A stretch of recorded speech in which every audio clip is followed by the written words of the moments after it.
Livro dos Espíritos, na introdução, página 28. Com relação às coisas notórias, a opinião dos sábios é com toda a razão fidedigna, porquanto eles sabem mais e melhor do que o vulgo. Mas não tocante a princípios novos, às coisas desconhecidas, essa opinião quase nunca é mais do que hipotética. Por isso, eles não se acham menos que os outros sujeitos a preconceitos. Direi mesmo que o sábio tem mais preconceitos do que qualquer outro, porque uma propensão natural leva a subordinar tudo ao ponto de vista de onde mais aprofundou seus conhecimentos. O matemático não vê prova senão uma demonstração algébrica. O químico refere tudo à ação dos elementos e etc. Aquele que se fez um especialista prende todas as ideias à especialidade que adotou. Tirai-o daí e o vereis que quase sempre, para desarrazoar, porque querer submeter tudo ao mesmo cadinho, consequência da fraqueza humana. Assim, pois, consultarei do melhor grado e com maior confiança um químico sobre a questão de análise, um físico sobre a potência elétrica, um mecânico sobre uma força motriz. Hão de eles, porém, permitir-me, sem que isso afete a estima a que lhes dá direito, o seu saber especial, que eu não tenha em melhor conta suas opiniões negativas acerca do espiritismo, do que o parecer de um arquiteto sobre uma questão de música. As ciências ordinárias assentam as propriedades da matéria no que se pode experimentar e manipular livremente. Os fenômenos espíritas repousam na ação da inteligência dotadas de vontade própria e que nos provam a cada instante não se acharem subordinadas aos nossos caprichos. Requerem condições especiais e outro ponto de partida. Querer submetê-las aos processos comuns de investigação é estabelecer analogias que não existem. A ciência, propriamente dita, é, pois, como ciência, incompetente para se pronunciar na questão do espiritismo. Não tem que se ocupar com isso, e qualquer que seja o seu julgamento favorável ou não, nenhum peso poderá ter. O espiritismo é o resultado de uma convicção pessoal, que os sábios, como indivíduos, podem adquirir, abstração feita da qualidade de sábios. Pretender deferir a questão à ciência equivaleria a querer que a existência ou não da alma fosse decidida por uma assembleia de físicos ou de astrônomos. Com o efeito, o espiritismo está todo na existência da alma e no seu estado depois da morte. Ora, é soberanamente ilógico imaginar-se que um homem deva ser grande psicologista, porque é eminente matemático ou notável anatomista. Dissecado o corpo humano, o anatomista procura a alma e, porque não a encontra debaixo do seu escalpelo, como encontra um nervo, ou porque não a vê-la voar como um gás, conclui que ela não existe, colocando num ponto de vista exclusivamente material. Segue-se que tenha contra a razão opinião universal? Não vedes, portanto, que o espiritismo não é a alçada da ciência. Quando as crenças espíritas se houverem vulgarizado, quando estiverem aceitas pelas massas humanas, e a julgar pela rapidez com que se propagam, esse tempo não vem longe, com elas se dará que tenha acontecido todas as ideias novas e não hão encontrado oposição. Os sábios se renderão à evidência. Lá chegarão individualmente pela força das coisas. Até então, será intempestivo desviá-los de seus trabalhos especiais para obrigá-los a se ocuparem um assunto estranho, que não lhes estará nem nas atribuições nem no programa. Enquanto isso não se verifica, os que sem estudo prévio e aprofundado da matéria se pronunciam pela negativa e escarnecem de quem não lhes subscreve o conceito, esquecem que o mesmo se deu a maior parte das grandes descobertas que fazem honra à humanidade. Expõe-se a ver seus nomes alongados na lista dos ilustres proscritores de ideias novas e inscritos a par de membros da outrora Assembleia que, em 1752, acolheu com retumbante gargalhada a memória de Franklin sobre os para-raios, julgando-a digna de figurar entre as comunicações que lhe eram dirigidas, e daquela outra que ocasionou perder à França as vantagens das iniciativas da marinha a vapor, declarando o sistema de Fulton um sonho irrealizável. Entretanto, essas eram as questões da alçada daquelas corporações. Ora, se tais assembleias que contavam em seu seio a nata dos sábios do mundo só tiveram a zombaria e o sarcasmo para as ideias que elas não percebiam, ideias que alguns anos mais tarde revolucionaram a ciência, os costumes e a indústria, como esperar que uma questão alheia aos trabalhos que lhes são habituais alcance alcance hoje das suas congêneres melhor acolhimento? Esses erros de alguns homens eminentes, conquanto deploráveis para a memória deles, não lhes diminuem os méritos dos títulos que obtiveram e conquistaram a nossa estima, mas será preciso a posse de um diploma oficial para bom senso? Dar-se-á fora das cátedras acadêmicas onde só se encontram todos os imbecis? Tolos e imbecis? Dignem-se de lançar os olhos para os adeptos da doutrina espírita e digam se só com ignorantes se deparam-se a imensa legião de homens de mérito que a têm abraçado, a autoriza, seja ela tirada ao rol das crendices de simplórios. O caráter e o saber desses homens dão peso a esta proposição, pois que eles afirmam forçoso é reconhecer que alguma coisa há. Repetimos mais uma vez que se os fatos a que aludimos e se houverem reduzido ao movimento mecânico dos corpos, a indagação de causa física desse fenômeno caberia ao domínio da ciência. Porém, desde que se trata de uma manifestação que se produz com exclusão das leis da humanidade, ela escapa à competência de ciência material, visto não poder explicar-se por algarismos nem por uma força mecânica. Quando surge um fato novo, que não guarda relação alguma com ciência conhecida, o sábio, para estudá-lo, tem que abstrair da sua ciência e dizer a si mesmo que o que lhe se oferece constitui um estudo novo e impossível de ser feito com ideias pré-concebidas.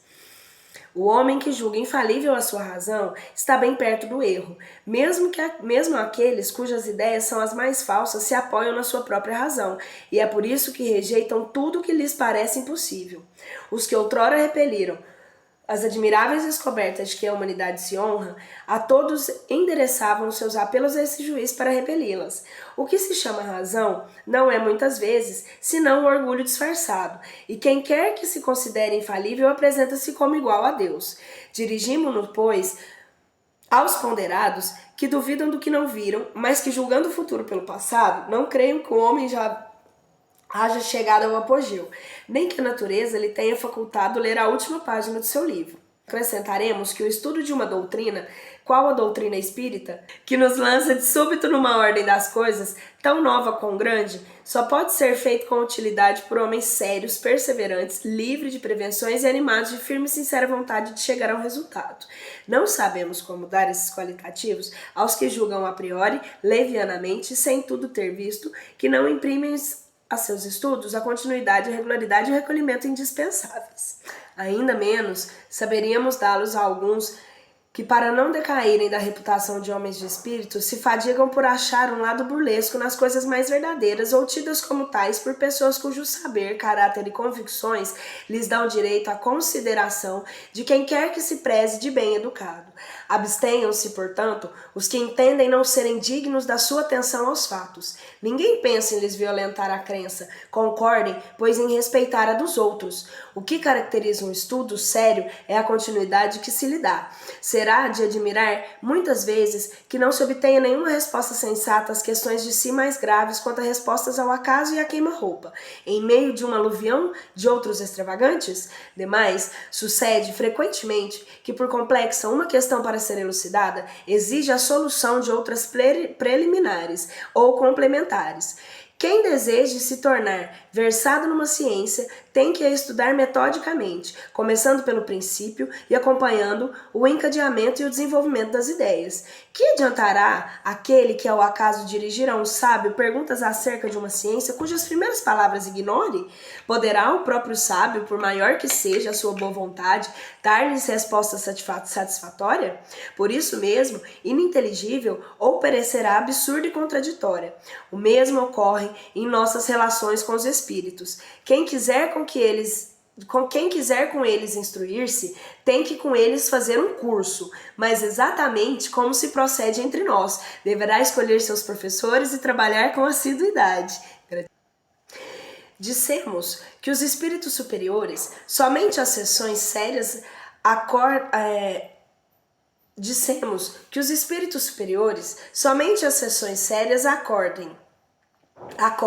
sobretudo, as que reina perfeita comunhão de pensamentos e sentimentos para o bem. A leviandade e as questões ociosas os afastam, como entre os homens afastam as pessoas criteriosas. O campo fica então livre à turba dos espíritos mentirosos e frívolos, sempre à espreita de ocasiões propícias para zombarem de nós e se divertirem às nossas custas. que é o que se dará com uma questão grave em reuniões de tal ordem? Será respondida, mas por quem? Acontece que se um bando de doidivanas que sejam advertir-se propusessem essas questões, que é a alma, que é a morte, e que outras são tão recreativas quanto essas, se quereis respostas assíduas, havei de comportar-vos com toda a sisudez, na mais ampla acepção do termo, e de preencher todas as condições reclamadas. Só assim obtereis grandes coisas. Sede, além do mais, laboriosos e perseverantes nos nossos estudos, sem que os espíritos superiores vos abandonarão, como faz um professor com os discípulos negligentes. O movimento dos objetos é um fato incontestável. A questão está em saber se nesse movimento há ou não uma manifestação inteligente e, em caso de afirmativa, qual a origem dessa manifestação. Não falamos do movimento inteligente de certos objetos nem das suas comunicações verbais, nem das que o médium escreve diretamente. Esse gênero de manifestações, evidente para os que viram e aprofundaram o assunto, não se mostra à primeira vista bastante independente da vontade para afirmar a convicção de um observador novato. Não trataremos, portanto, senão da escrita obtida com o auxílio de um objeto qualquer, munido de um lápis, como cesta, prancheta ou etc. A maneira pela qual os dedos do médium repousam sobre os objetos desafia, como atrás dissemos, a mais consumada destreza da sua parte do intervir, de qualquer modo, no traçar das letras. Mas admitamos que alguém dotado de maravilhosa habilidade seja isso possível e que esse alguém consiga iludir o olhar do observador. Como explicar a natureza das respostas quando se apresentam fora do quadro de ideias do conhecimento do médium? E note-se que não se trata de respostas monossilábicas, porém muitas vezes de numerosas páginas e escrita com admirável rapidez, e quer espontaneamente, quer sobre determinado assunto. De sob os dedos do médium, menos versado em literatura, surgem de quando em quando poesias de impecável sublimidade e pureza, e que os melhores poetas humanos não se dignariam de subscrever. O que ainda torna mais estranhos esses fatos é que ocorrem por toda parte, e que os médiuns se multiplicam ao infinito. São eles reais ou não? Para essa pergunta, só temos uma resposta. Vede e observai. Não vos faltarão ocasiões de fazê-lo, mas, sobretudo, observai repetidamente, por longo tempo, a acordo das condições exigidas. Que respondem a essa evidência os antagonistas? Sois vítimas do charlatanismo ou joguete de uma ilusão. Dissemos, primeiramente, que a palavra charlatanismo não cabe onde não há proveito. Os charlatães não são grátis, não fazem grátis o seu ofício. Seria, quando muito, uma manifestação. Mas, por que singular coincidência, esses mistificadores não se achariam acordes de um externo a outro mundo para proceder desse mesmo modo, produzir os mesmos efeitos e dar sobre os mesmos assuntos e em línguas diversas respostas idênticas, se não quanto à forma, pelo menos quanto ao sentido? Como compreender-se que pessoas austeras, honradas, instruídas se prestassem a tais manejos? E com que fim? Como achar em crianças a paciência e a habilidade necessária a tais resultados? Porque se os médiuns não são instrumentos passivos indispensáveis e se lhes fazem habilidade de conhecimentos incompatíveis com a idade infantil e com certas posições sociais. Dizem então, se não há fraude, pode haver ilusão de ambos os lados. Em boa lógica, a qualidade das testemunhas é de alguma importância. Ora, é aqui o caso de perguntarmos se a doutrina espírita, que já conta com milhões de adeptos, só recruta entre os ignorantes? Os fenômenos em que ela se baseia são tão extraordinários que concebemos a existência da dúvida. O que, porém, não podemos admitir é a pretensão de alguns incrédulos, a de terem um monopólio a bom senso e que se enguardem as conveniências, respeitarem o valor da moral e de seus adversários, taxem com desplante de ineptos que não lhes seguem ao parecer. Aos olhos de qualquer pessoa judiciosa, a opinião de que, esclarecidas, observaram durante muito tempo, estudaram e meditaram uma coisa, constituirá sempre, quando não uma prova, uma presunção no mínimo a seu favor, visto ter logrado de prender a atenção de homens respeitáveis que não tinham interesse em propagar erros e nem tempo a perder com futilidades. Entre as objeções, algumas há das mais especiosas, ao menos na aparência, porque tiradas da observação e feitas por pessoas respeitáveis.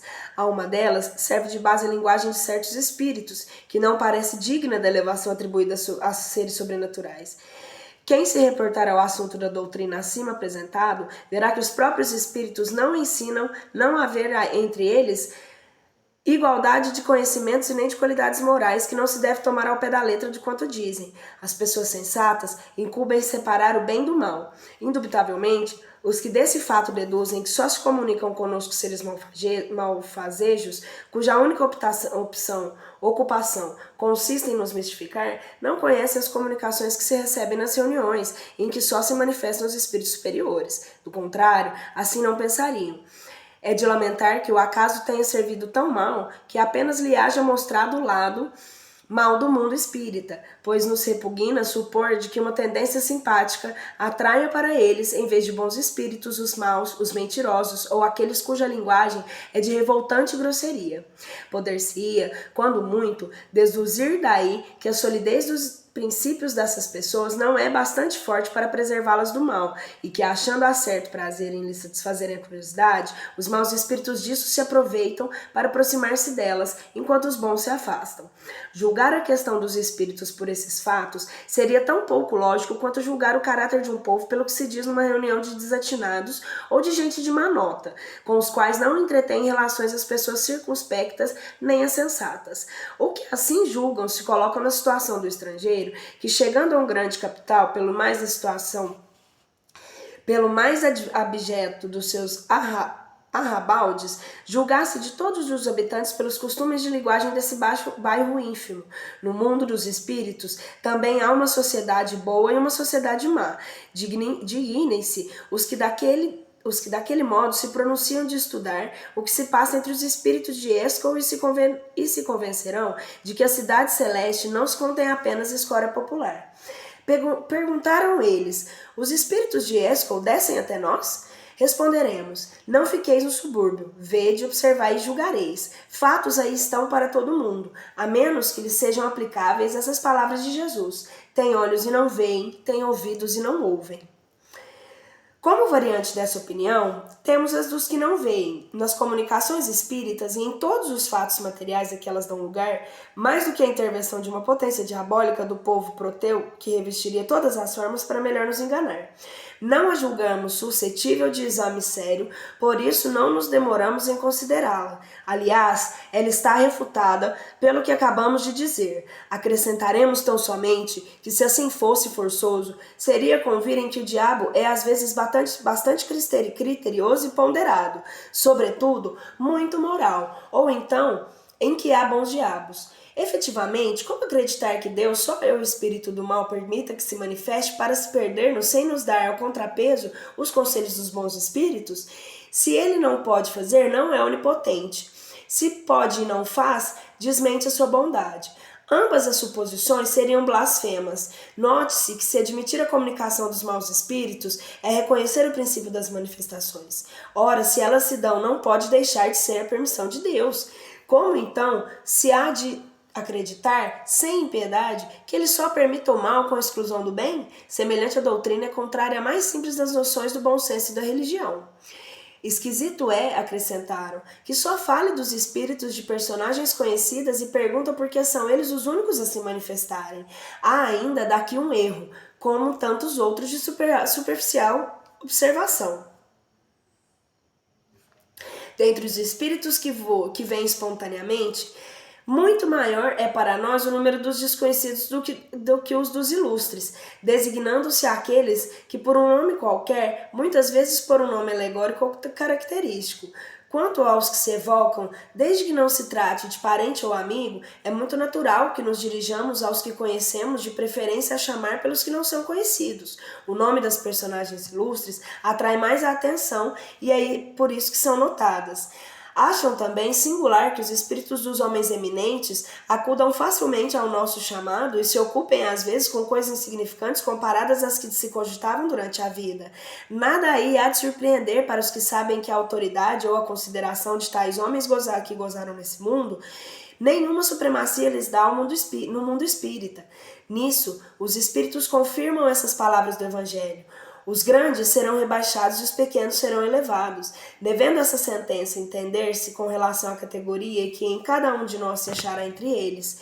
É assim que aquele que foi o primeiro na terra pode vir lá ser um dos últimos. Aquele diante de quem curvávamos aqui a cabeça pode, portanto, vir falar-nos como o mais humilde operário, pois que deixou com a vida terrena toda a sua grandeza, o mais poderoso monarca pode achar-se um abaixo do último de seus soldados.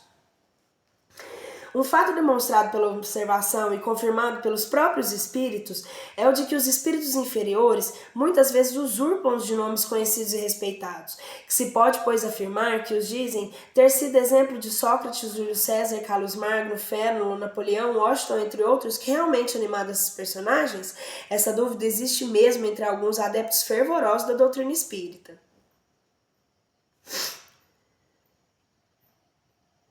Os quais admitem a intervenção e a manifestação dos espíritos, mas inquirem como se lhes pode comprovar a identidade. Semelhante à prova, é de fato bem difícil de produzir-se, conquanto, porém, não possa ser de modo autêntico como uma certidão de registro civil, pode, ou ao menos por presunção, segundo certos indícios.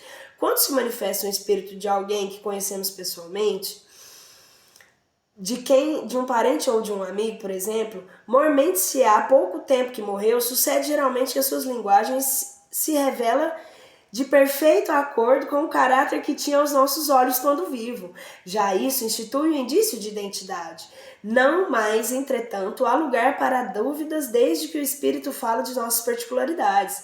Lembra acontecimentos de família sabidos unicamente do seu interlocutor. Um filho não se enganará de certo com a linguagem de seu pai ou de sua mãe, nem pais haverá que se equivoquem quanto a de um filho. Nesse gênero de evocações, passam-se às vezes coisas íntimas e verdadeiramente empolgantes, de natureza a convencer o maior incrédulo. O mais obstinado cético fica, não raro, aterrado com as inesperadas revelações que lhe são feitas.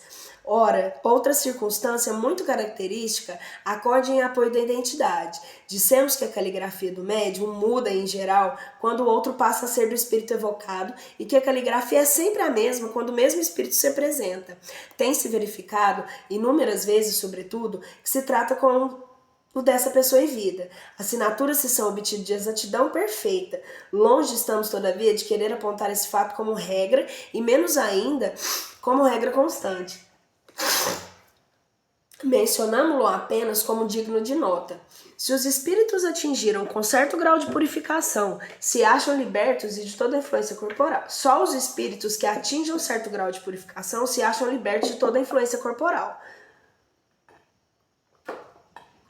Quando ainda não estão completamente desmaterializados, é a expressão de que usam. Conservam a maior parte das ideias dos pendores até que as manias que tinham na Terra, que também constituem o meio de reconhecimento, ao qual igualmente se chega por uma imensidade de fatos minuciosos, que só uma observação acuga por uma imensidade acurada e detida pode revelar. Vou voltar aqui. O que também constitui um meio de reconhecimento, ao qual igualmente se chega por uma imensidade de fatos minuciosos que só uma observação acurada e detida pode revelar. Vêm escritores a discutir as suas próprias obras ou doutrinas, a provar ou condenar certas partes delas, outros a lembrar das circunstâncias ignoradas ou quase desconhecidas de suas vidas ou de suas mortes, toda sorte de particularidades, enfim, que são, quando nada, provas morais de identidade, únicas, invocáveis, tratando-se de coisas abstratas. Se a identidade de um espírito evocado pode até certo ponto ser estabelecida em alguns casos, razão não há para que não sejam outros, e se em relação às pessoas cuja morte data de muito tempo, não se tem por quanto, inquestionavelmente, o espírito de um homem de bem que não falará o espírito de um homem de bem não falará como de um perverso ou de um devasso. Quanto aos espíritos que se apropriam de nomes respeitáveis, esses se traem logo pela linguagem que empregam e pelas máximas que formulam. Um que se dissesse Fénelon, por exemplo, e que ainda quando apenas acidentalmente ofendesse o bom senso e a moral, mostraria por esse simples fato o embuste. Se, ao contrário, forem sempre puros os pensamentos que exprimam, sem contradições e constantemente à altura do caráter de Fénelon, não há motivo para que se duvide da sua identidade. De outra forma, havíamos de supor que um espírito que só prega o também é capaz de mentir inconscientemente ainda mais, sem utilidade alguma.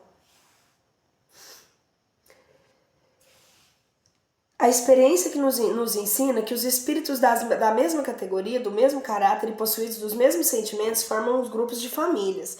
Ora, é incalculável o número de espíritos e longe estamos de conhecê-los a todos. A maior parte deles não tem mesmo nomes para nós. Nada, pois, impede um espírito da categoria de Fénelon venha em seu lugar, muitas vezes até como seu mandatário. Apresenta-se, então, com seu nome, porque ele é idêntico e pode substituí-lo, e ainda porque precisamos de um nome para fixar nossas ideias.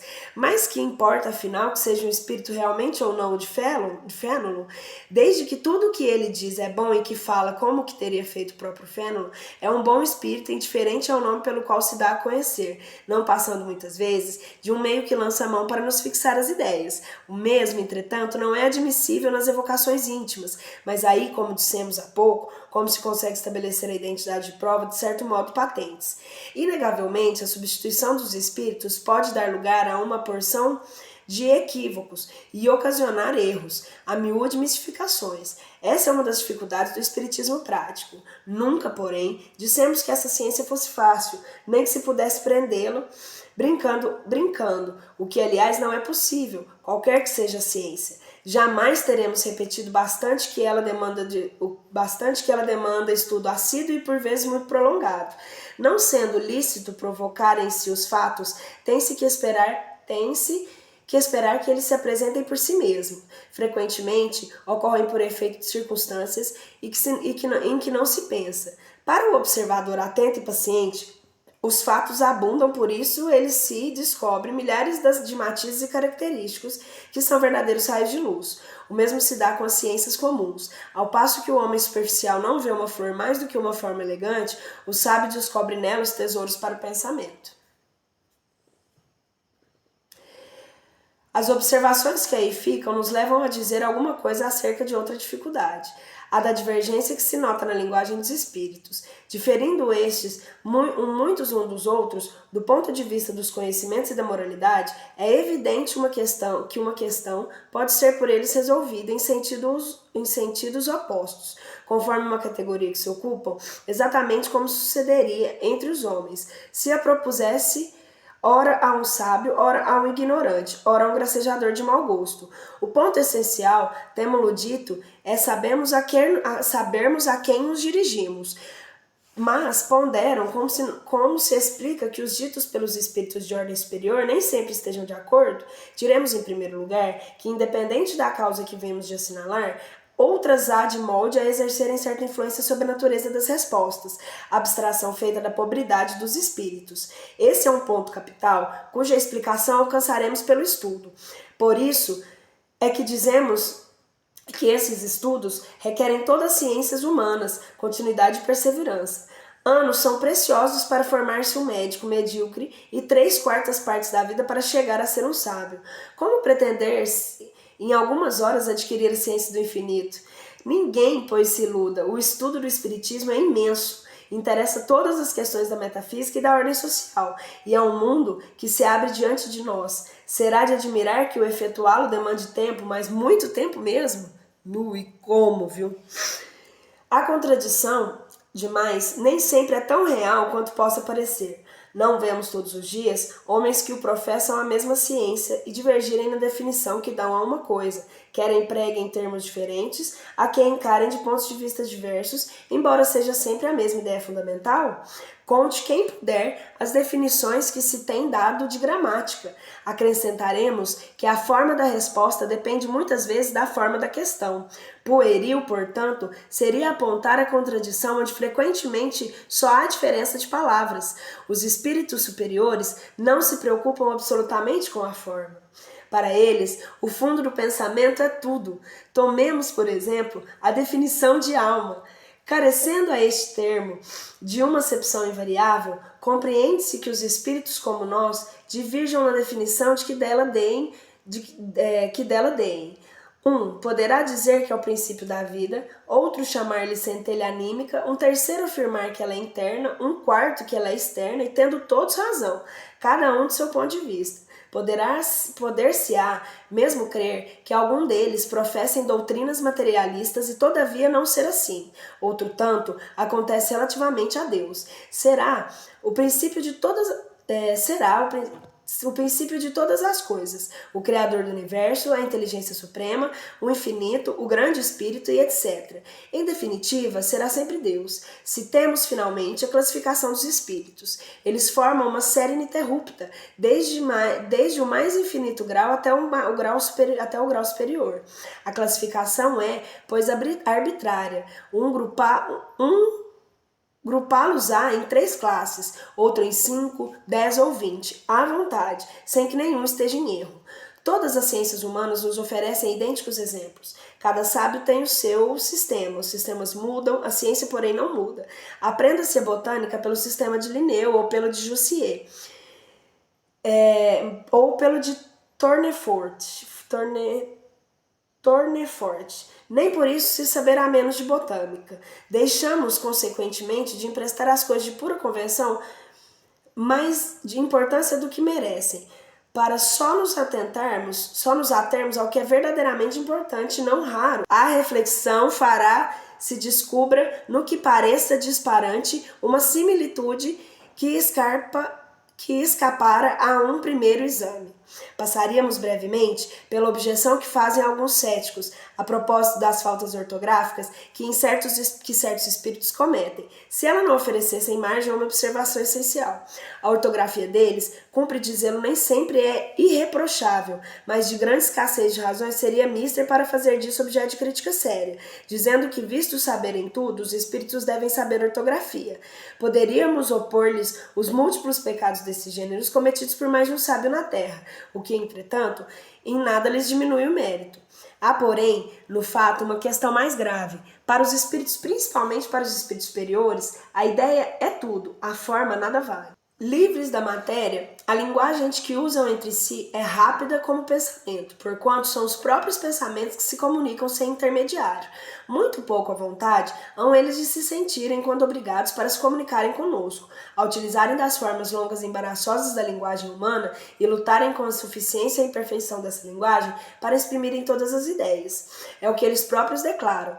Por isso mesmo, bastante curiosos são os meios de que se servem com frequência, para obviarem a esse inconveniente. O mesmo se daria conosco se houvéssemos de exprimir-nos um idioma de vocábulos e fraseados mais longos e de maior pobreza de expressão do que o que usamos. É o embaraço que experimenta o homem de gênio, para quem constitui um motivo de impaciência, a lentidão de sua pena sempre muito atrasada no lhe acompanhar o pensamento. Compreende-se, diante disso, que os espíritos liguem pouca importância à puerilidade da ortografia, mormente quando se trata de ensino profundo e grave.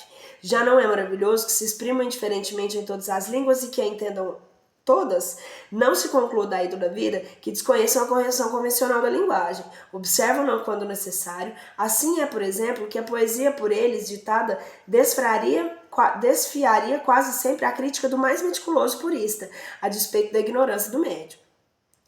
Há também pessoas que veem perigo por toda parte e em tudo não conhecem. Daí a pressa com que, do fato haverem perdido a razão, alguns dos que se entregam a esses estudos tinham conclusões desfavoráveis ao espiritismo. Como é que homens sensatos enxergam nisso uma objeção valiosa? Não se dá o mesmo com todas as preocupações de ordem intelectual que empolguem a um cérebro fraco? Quem será capaz de precisar tantos loucos e maníacos dos estudos de matemática, da medicina, da música, da filosofia que os outros têm produzido? Dever-se-ia, em consequência, banir esses estudos? Que prova isso? Nos trabalhos corporais, extorpiam-se os braços e as pernas, que são instrumentos de uma ação material. Nos trabalhos da inteligência, extorpia-se o cérebro, que é o do pensamento. Mas por se haver quebrado o instrumento, não se segue que o mesmo tenha acontecido ao espírito. Esse permanece intacto desde que se liberte da matéria. Gozará tanto de qualquer outro, da plenitude das suas faculdades. No seu gênero, ele é como homem um mártir do trabalho. Todas as grandes preocupações do espírito podem ocasionar a loucura. As ciências, as artes e até a religião lhes fornecem contingentes. A loucura tem como causa primária uma predisposição orgânica do cérebro que o torna mais ou menos acessível a certas impressões. Cada predisposição para a loucura, essa o tornará de caráter de preocupação principal, que então se muda em ideia fixa, podendo tanto ser a dos espíritos, em quem com ele se ocupou, como a de Deus, dos anjos, do diabo, da fortuna, do poder, de uma arte, de uma ciência, da maternidade, de um sistema político ou social. Provavelmente, o louco religioso se houvera tornado um louco espírita, e se o espiritismo for a sua preocupação dominante, do mesmo modo que o louco espírita seria sobre outra forma, de acordo com as circunstâncias. Digo, pois, que o espiritismo não tem privilégio algum a esse respeito. Vou mais longe. Digo que, bem compreendido, ele é um perseverador contra a loucura, um preservador.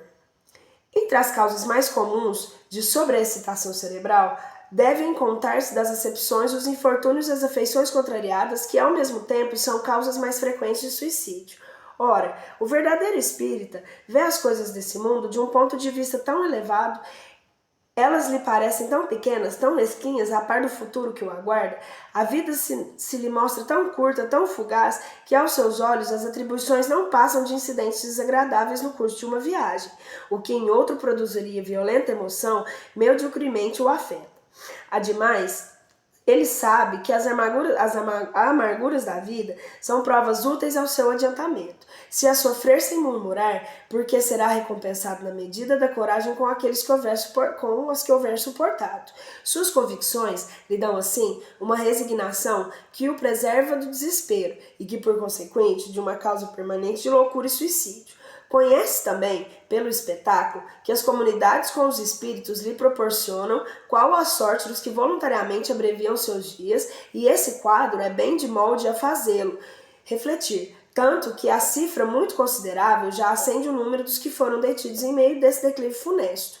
Este é um dos resultados do espiritismo. Riam quanto queiram os incrédulos, desejo-lhes as consolações que ele prodigaliza a todos que hão sondado ao trabalho de sondar as misteriosas profundezas. Cumpre também colocar entre as causas da loucura o pavor, sendo que o do diabo já desequilibrou mais de um cérebro. Quantas vítimas não têm feito os que abalam as imaginações fracas com esse quadro? Cada vez mais pavorosos se esforçam para tomar mediante horríveis pormenores. O diabo, dizem, só mete medo em crianças. É um freio para fazê-las ajuizadas. Sim, é do mesmo modo que o papão e o lobisomem. Quando, porém, elas deixam de ter medo, essas são piores do que antes. E para alcançar-se tão belo resultado, não levam em conta as inúmeras epilepsias causadas pelo abalo dos cérebros delicados. Bem frágil seria a religião se, por não infundir terror, sua força pudesse ficar comprometida. Feliz assim não é. De outros meios dispõe ela para atuar sobre as almas, mas eficazes e mais sérios são os que o espiritismo lhe faculta, desde que ela os saiba utilizar. Ele mostra a realidade das coisas e só com isso neutraliza os funestos efeitos de um temor exagerado. Resta-nos ainda examinar duas objeções, únicas que realmente merecem esse nome, porque se baseiam em teorias racionais. Ambas admitem a realidade de todos os fenômenos materiais e morais, mas excluem a intervenção dos espíritos. Segundo a primeira dessas teorias, todas as manifestações atribuídas aos espíritos não seriam mais do que efeitos magnéticos. Os médiuns se achariam num estado em que se poderia chamar de sonambulismo desperto, fenômeno que podem dar testemunho todos os que hão estudado o magnetismo. Nesse estado, as faculdades intelectuais adquirem um desenvolvimento anormal. Os círculos das percepções intuitivas se ampliam para além das raias da nossa concepção ordinária. Assim sendo, o médium tiraria de si mesmo e, por efeito da sua lucidez, tudo o que diz e todas as noções que transmite, mesmo sobre o assunto que mais estranhos lhe sejam, quando no estado habitual. Não seremos nós quem conteste o poder de sonambulismo, cujos prodígios observamos estudando-lhe todas as fases durante mais de 35 anos. Concordamos em que, efetivamente, muitas manifestações espíritas são explicáveis por esse meio. Contudo, há uma observação cuidadosa e prolongada mostra a grande cópia de fatos em que a intervenção do médium, a não ser como instrumento passivo, é materialmente impossível. Aos que partilham dessa opinião, como aos outros diremos: vedes e observai, porque certamente ainda não viste estudos. Opor-lhe-emos em seguida duas considerações tiradas da própria doutrina deles. De onde veio a teoria espírita? É um sistema imaginado por alguns homens para explicar os fatos? De modo algum. Quem então revelou? Precisamente esses mesmos médiuns cuja lucidez exaltais. Ora, se essa lucidez é tal como supondes, por que teriam eles atribuído aos espíritos em que si mesmo hauriam? Como teriam dado sobre a natureza dessas inteligências extra-humanas informações precisas, lógicas e tão sublimes que conhecemos? Uma de duas, ou eles são lúcidos ou não são. Se o são, e se pode confiar na sua veracidade, não haveria meio de admitir-se sem contradição que não estejam com a verdade. Em segundo lugar, se todos os fenômenos promanassem do médium, seriam sempre idênticos de um determinado indivíduo. Jamais se veria numa mesma pessoa usar de uma linguagem disparatada, nem exprimir alternativamente as coisas mais contraditórias. Essa falta de unidade nas manifestações obtidas pelo médium prova a diversidade das fontes. Desde que não as podemos encontrar todas nele, forçoso é que as procuremos fora dele. Segundo outra opinião, o médico é a única fonte produtora de todas as manifestações, mas em vez de extraí-las de si mesmo, como pretendem os partidários da teoria sonâmbulica, eles se tomam ao meio ambiente. O médium será, então, uma espécie de espelho a refletir todas as ideias, todos os pensamentos e todos os conhecimentos das pessoas que o cercam. Nada diria que não fosse conhecido, pelo menos, de algumas destas. Não é lícito negar-se, e isso constitui mesmo o princípio da doutrina, a influência que os assistentes exercem sobre a natureza das manifestações. Essa influência, no entanto, difere muito das que supõe existir, e dela a que faria do médium um eco de pensamentos daqueles que os rodeiam. Vai grande distância, porquanto milhares de fatos demonstram o contrário.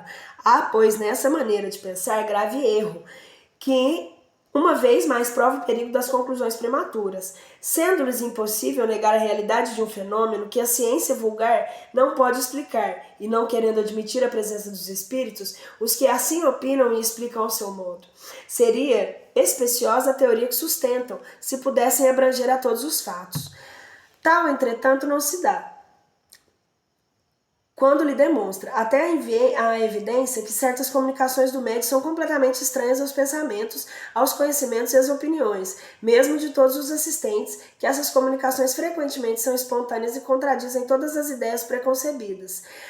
Eles não se embaraçam com tão pouca coisa. Respondem que a radiação vai muito além do círculo imediato que nos envolve. O médium é um reflexo de toda a humanidade, de tal sorte que se a inspiração não lhe vem dos que se acham ao seu lado, ele as vai beber lá fora, na cidade, no país, em todo o globo, até nas outras esferas. Não me parece que em semelhante teoria se encontre explicação mais simplesmente mais provável que a do espiritismo, visto que ela se baseia numa causa bem mais maravilhosa.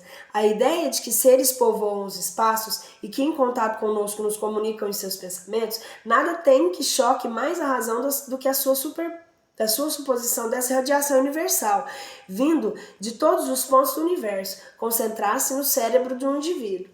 Ainda uma vez, esse é o ponto capital sobre que nunca insistiremos bastante. A teoria sonâmbulica e a que se poderia chamar refletiva foram imaginadas por alguns homens. São opiniões individuais criadas para explicar um fato, ao passo que a doutrina dos espíritos não é de concepção humana. Foi ditada pelas próprias inteligências que se manifestaram, quando ninguém disso cogitava, até quando a opinião geral a repelia. Ora, perguntamos onde foram os médiuns beber uma doutrina que não passava pelo pensamento de ninguém na Terra? Perguntamos ainda mais. Por que estranha coincidência de milhares de médiuns espalhados por todos os pontos do globo terráqueo e que jamais se viram, acordaram em dizer a mesma coisa? Se o primeiro médium em que apareceu na França sofreu influência de opiniões já aceitas na América, por que a singularidade foi de buscá-la 2.000 léguas além do mar e no seio de um povo tão diferente pelos costumes e pelas linguagens, em vez de tomar ao seu derredor? Ainda outra circunstância que não se tenha tentado muito. As primeiras manifestações na França, como na América, não se verificaram por meio de escrita nem da palavra, e sim por pancadas e concordantes com as letras do alfabeto, formando palavras e frases. Foi por esse meio que as inteligências autoras das manifestações se declararam espíritos. Dado se pudesse supor a intervenção do pensamento dos médiuns nas comunicações verbais ou escritas, outro tanto não seria lícito fazer-se com relação às pancadas cuja significação não podia ser conhecida de antemão.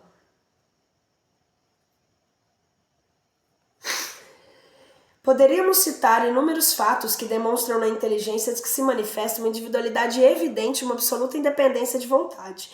Recomendamos, portanto, aos dissidentes a observação mais cuidadosa e, se quisessem estudar bem sem prevenções e não formular conclusões antes de terem visto tudo, reconhecerão a impotência de sua teoria para tudo explicar. Limitarmos-emos a propor questões seguintes. Por que a inteligência que se manifesta, qualquer ela que seja, recusa responder certas perguntas sobre os assuntos perfeitamente desconhecidos, como, por exemplo, sobre o nome e a idade ou do interlocutor, sobre o que ele tem na mão, o que ele fez na véspera, o que pensa em fazer no dia seguinte? Se o médium fosse o espelho do pensamento dos assistentes, nada lhe seria mais fácil do que responder. A esse argumento, retrucam os adversários, perguntando ao seu turno por que os espíritos devem saber de tudo. Não podem dizer coisa tão simples de acordo com o axioma? Quem pode mais, pode o menos, e daí concluem que não são os espíritos que respondem. Se um ignorante ou um zombador, apresentando-se da outra assembleia, perguntasse, por exemplo, por que é dia às 12 horas, acreditará alguém que ela se daria o incômodo de responder seriamente, fora lógico que seu silêncio ou das zombarias o que pagasse interrogasse e concluíssem ser todos os tolos dos seus membros? Ora, exatamente porque os espíritos são superiores, é que não respondem a questões ociosas ou ridículas e não se consentem em ir para Berlinda. É por isso que se calam ou declaram que só se ocupam com coisas sérias. Perguntaremos finalmente por que os espíritos vêm e vão, e muitas vezes em dado momento, e passado este, não há perdidos, nem súplicas que os façam voltar? Se o médium obrasse unicamente por impulsão mental dos assistentes, é claro que em tais circunstâncias o concurso de todas as vontades reunidas haveria de estimular-lhe a clara evidência, desde, portanto, que não cede ao desejo da Assembleia, corroborando pela própria vontade dele, que é o médium que obedece uma influência que lhe é estranha, e aos que o cercam a influência que, por esse simples fato, testifica sua independência e da sua individualidade.